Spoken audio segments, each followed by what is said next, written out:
ఇప్పటికే నెల్లూరు నుండి కొట్టుకుపోతున్న వైకాపాకు ప్రవాహంలో కనీసం గడ్డిపోచ కూడా దొరకకుండా లోయలో పడేలా ఏకంగా జిల్లా అధ్యక్షులు వేమిరెడ్డి ప్రభాకర్ రెడ్డి రాజీనామా చేశారు. వైకాపా పార్టీ వ్యవస్థాపకులలో ఒకరిగా వేమిరెడ్డిని చెప్పుకుంటారు. ఆర్థికంగా అండదండలు అందించారు.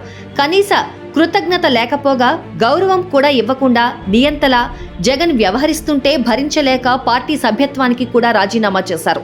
ఇప్పటికే మరో నమ్మకస్తుడు ఎమ్మెల్యే కోటం శ్రీధర్ రెడ్డి, ఎమ్మెల్యేలు మేకపాటి చంద్రశేఖర్ రెడ్డి అండ్ ఆనం రామనారాయణ రెడ్లు దూరమయ్యారు. మరోవైపు అనిల్ కుమార్ యాదవ్ ఓడిపోతారని నెల్లూరు నుండి పంపేయడం, పార్టీకి ఎందుకు కొరగాని కాకని అవినీతి గురించి రోజుకొకటి బయటకు రావడం, మిగిలిన వారిలో ఒక్కరైనా గెలుస్తారా అని నమ్మకం లేని దైన్య పరిస్థితులలో నెల్లూరుకే కాకుండా పార్టీకి కూడా పెద్దరెడ్డి అయిన వేమిరెడ్డి ప్రభాకర్ వీడ్కోలు చెప్పడం తాడేపల్లి అంతఃపురాన్ని ఆందోళనకు నెట్టింది.